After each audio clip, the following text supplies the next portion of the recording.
How's it going, everybody? I know it's tough having a closer who couldn't seal an envelope and couldn't save a Word document, but look, we just got to move forward.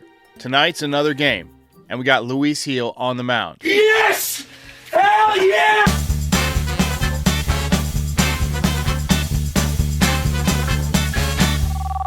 Yeah, Derek Chain. Say, I was just calling about the trade deadline, and we better concentrate on pitching and find our solution for first base within, as we already have with third base. I think the Yankees are for sure going to try and add pitchers at the deadline. They always do. And I was listening to Ken Rosenthal the other day, and he anticipates that the Yankees are going to focus also on first base and third base. Is there a chance that they upgrade in their bullpen where they're not striking anybody out? The Yankees don't stand pat ever. They've done some things in recent years. Frankie Montas was one of them, didn't work out. Jordan Montgomery for Harrison Bader was another. That was okay. Joey Gallo was, at the time, a big move, didn't work out. So I do not expect them to be passive going into this deadline. If anything, because of where they are, because of the chance that exists here for them to win their first World Series since 2009, I expect them to be quite aggressive. One thing that they're going to have to resolve here and figure out what they want to do with is first base and third base. I know we already got John Birdie for third base. I know he's due back. We've got DJ LeMahieu back. But I still think there's room to improve the offense on the corners. And just a reminder that every single player that Brian Cashman traded for at the 2022 deadline ended up getting surgery within 6 months. So there's no guarantee when it comes to the trade deadline, even if you go out and get pitching or go out and get infield power or whatever you want to do, these guys still got to perform and stay healthy. So it's still baseball, but let's hope the Yankees do make some additions because they're close. They're very close. But a few key ingredients could put them over the top. Hey, what's up, Derek? Heartbreaker of a loss there. Although, looking back at it, the telltale signs of a Clay Holmes blown save were there. Anytime it seems like somebody gets like a weak contact hit, almost guaranteed they come around to score. If Clay Holmes gives up a weak contact, any type of single or whatever where you get a little bloop, seems like that person always ends up scoring every time. What are you going to do? Look, I'm not one of those people who falls into the category of not liking Clay Holmes. I love Clay Holmes as a pitcher. I just think that for the closer role, there are two really important pillars that are important, and he doesn't have either one of them. One is precise command. You want your closer to be able to spot the fastball. And now Clay Holmes does have pretty good command, but his ball moves so much. The sinker has so much movement that it's really difficult to spot. He'll throw strikes with it, but they're not always pinpointed, beautiful, outside corner kind of strikes. And the other thing that you want from your closer is true swing and miss stuff, because you want to limit the amount of balls put into play. Can't score if you don't put the ball in play in the ninth inning. You want the guy who's going to come in there and get strikeouts. You know, Dellin Betances, David Robertson. I want that swing and miss closer. Clay Holmes, though, great at getting ground balls. Would love to have him throw the 7th and 8th innings. 2 innings for Clay Holmes. I think he could absolutely do it most of the time. And then you go to a lights-out closer. Yeah, hey, Derek. It's old Eddie down here in Florida. Listen, seen a lot of baseball. Yankees are not going to win a title, but Clay Holmes is a closer. That's a nervous pitcher, and he makes the whole team nervous. Doesn't know where the ball's going. You know, it's terrible. And I don't know what happened to Rizzo on that play on the ground ball. I mean, he just not so, you know, he should have charged that thing. I wouldn't go as far as to say they can't win a title with Clay Holmes as the closer, because there is one thing that he's excellent at, and that is keeping the ball in the ballpark. And in the playoffs, a lot of times we've seen games decided on home runs, big home runs late in the game. Remember Corey Seager last year in the World Series with that big home run? You know, Scott Brocious in the World Series off of Trevor Hoffman. I mean, there's been so many big home runs late in the game, and he's excellent at keeping the ball on the ground. But the problem with keeping the ball on the ground is you don't have a brick wall built around the infield.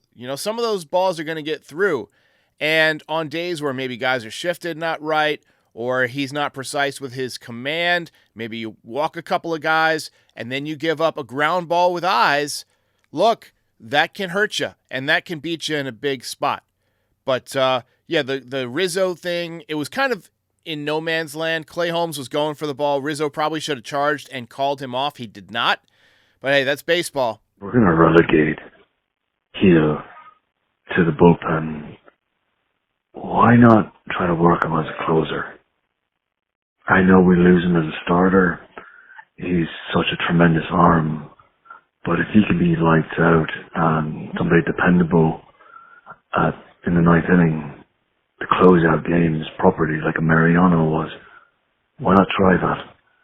Honestly, it might be something they do try. It's too early in the season for that. Heel is obviously still in the rotation. He's going to remain in the rotation for the foreseeable future. But if they decide to put him in the bullpen, and if he becomes lights out in the bullpen, I could definitely see him closing out games in the ninth inning. But we're a ways away from that. He's going to at least probably make another 5 or 6 starts until Schmidt comes back. And then once Schmidt is back in August, I think they're going to give Heel a rest and back off of him and put him in the bullpen. And if they decide to close out some games with him, they probably wouldn't just go ahead and replace Clay Holmes there. But let's say they're giving Clay Holmes a day off and they decide to go with Luis Heel to close out the game, and he does great. He might get more opportunities to do that. And then maybe going into the playoffs, do you decide to go that way if he's way over his innings limit? There's a lot of ways that this could break, and Heel, with his performance this year, has given the Yankees some pretty good options. Hey, Garrett Crochet is available allegedly from the White Sox. 23-year-old lefty stud, great for the pen and the rotation. Have a great day. There's actually an article in the New York Post from the unsinkable John Heyman, and he says that Garrett Crochet is somebody the Yankees are interested in. And they might use him out of the bullpen. He's been a starter all season, but he's starting for the first time in his career, so he's facing the same issues that Luis Heel is facing.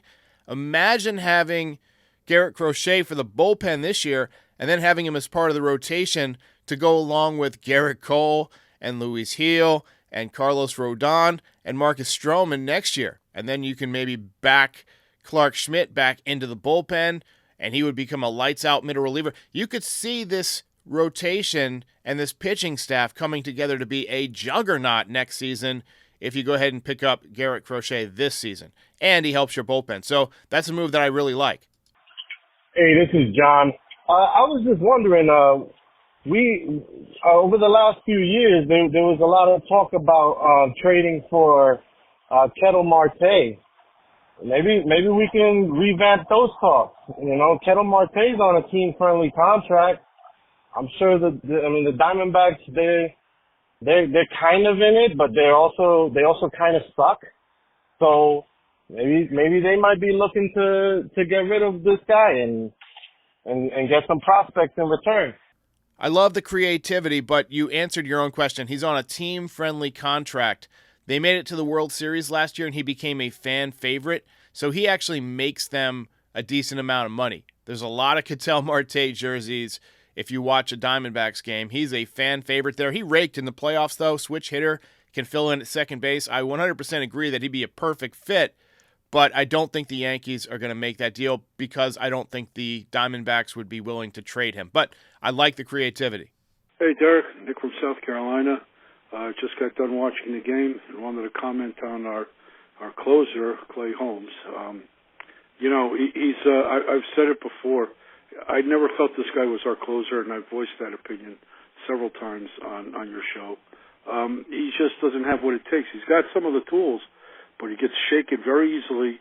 After that miscue with Rizzo at first base, once again, this is his MO. He loses the plate and can't get control, and he ultimately ends up blowing the game. You make a good point. When you have very tight margins in a game, let's say it's a 1-run lead like it is yesterday, and there's any kind of miscue by an infielder, anything that leads to a runner getting on base, You need the pitcher that's just going to say, you know what? Screw it. I'm just going to strike out the next two guys and be done with it. That's what we need. That's the type of closer that you got to have, especially in the postseason. Clay Holmes, though, contact-oriented closer, and that worries the hell out of me in the playoffs. All right, everybody, like and subscribe. We are on a mission for 40,000 subscribers. We're about 294 away. So go ahead and hit the subscribe button if you're watching this and it says subscribe, because that means you are not subscribed, past tense, and we want you to be. Also, we'll be back after the Red Sox-Yankees game tonight in Fenway. The game starts at 6:30 p.m. We're going to have Luis Gil on the mound, amped up, pitching in Fenway. Look for a big night from Luis Gil. Yankees trying to get back to their winning ways. I'll see you then.